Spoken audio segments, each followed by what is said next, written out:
Em Lula, Cíntia, tem uma queda de braço com o Centrão na área da saúde, uma área estratégica do governo, onde Lula tem acumulado pontos. Conta pra gente esse conflito.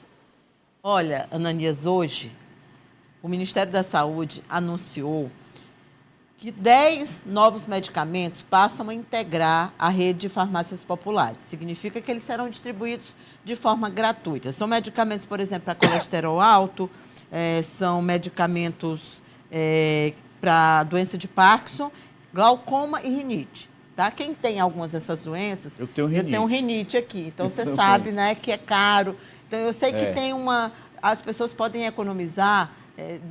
se forem acumulando, até R$3.000 com esses medicamentos. Aí isso, lembrando que lá já tem remédio para osteoporose, anticoncepcional, essa lista é imensa. A gente tem até a lista completa na rede de farmácias populares. Isso foi anunciado pela ministra Nízia Trindade, e esse anúncio, que ainda não aparece nessa pesquisa, porque obviamente foi hoje, isso vai refletir.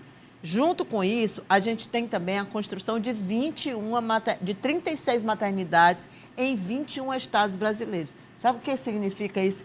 É o maior número de maternidades construídas no Brasil. Vai ser, se forem concluídos, está no PAC Saúde, no Eixo Saúde, com recursos já assegurados. Eu cito esses dois exemplos para mostrar que a Nízia Trindade nunca teve uma fase tão boa como ela está agora. Porque, vamos recordar aqui, de fevereiro até junho, ela viveu o inferno astral. Ela viveu sob pressão e era dia e noite aquela campanha para que ela deixasse o ministério. Ela foi acusada de privilegiar o filho, vocês lembram isso? Ela foi acusada de não pagar as emendas parlamentares. Dela disseram que ela não estava entregando, que ela não era acessível aos parlamentares. O presidente Lula botou a mão no ombro dela e publicamente, em junho, disse: existem ministros que são introcáveis. E aí a gente vê a Nízia, há 4 meses do final do ano, assumindo o protagonismo da agenda do presidente, que hoje, por exemplo, entregou ambulâncias do SAMU, também da área dela, da pasta dela. A Nízia foi à Câmara, conversou com os parlamentares. É porque eu quero contar isso para mostrar o seguinte, que é talvez o primeiro embate em que o presidente bateu o pé e não aceitou as exigências do Centrão. Ele concordou em demitir a Ana Moser, lá no começo do governo, do Ministério dos Esportes, tirou a Rita Serrano da Caixa Econômica Federal, mas bancou a Nízia Trindade.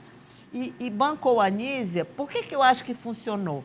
Funcionou porque a Nízia também teve uma postura que foi uma postura de ir até a Câmara Federal, conversar com os líderes dos partidos. Não há mais reclamação de liberação de emendas e agora o governo está conseguindo entregar aquilo que se esperava da pauta do Ministério da Saúde. Quando a gente abre, por exemplo, qualquer rede social do Ministério da Saúde, você vê a quantidade de ações que estão acontecendo por lá.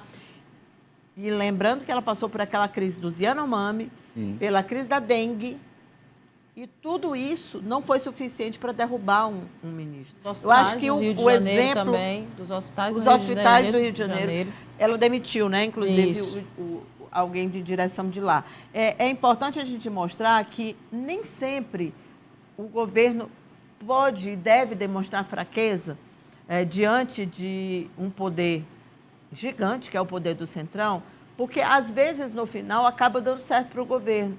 Eu acho que esse é, de fato, um momento interessante para o governo, das pazes do Ministério da Saúde com o Brasil, com os políticos, e ficou tudo bem, não precisou trocar a ministra.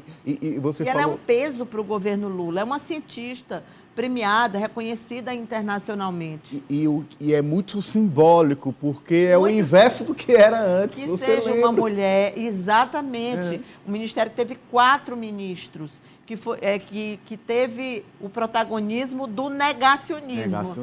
Aquela questão da Covid. Então, eu acho que todo esse simbolismo teria sido um erro gigante. Eu acho que o presidente Lula foi extremamente feliz ao segurar essa onda, segurou, calou o fogo amigo, porque ele desestimulou totalmente o fogo amigo. Né? Era o sonho robista do do Centrão. E você falou do fazer política, essa imagem que a gente estava mostrando é muito claro. De um lado, o senador Humberto Costa, do outro lado, o deputado Dr. Francisco, que é presidente da Comissão de Saúde da Câmara, ou seja, ela se dispôs a ir ao Congresso, a conversar com parlamentares, da base ou não, e fazer essa parte política do Ministério, que é importante. E nessa pesquisa genial, Quest, que a gente estava falando, inclusive, a saúde farmácia deixou popular de ser... Está completando 20 anos, né? Agora está completando 20 anos, já atendeu 70 milhões de pessoas. É um programa gigante. E ela ainda lembrou, no vídeo que ela fez anunciando, esse dado aqui é importante, que em 2022, o Brasil correu o risco de perder esse programa, porque não tinha recursos. Né, lembra do final do governo Bolsonaro? Não tinha recursos para o programa e o presidente Lula conseguiu manter na PEC da transição o programa, porque ele estava fadado a morrer, a acabar, a ser extinto, porque não tinha recursos para o programa de farmácias populares.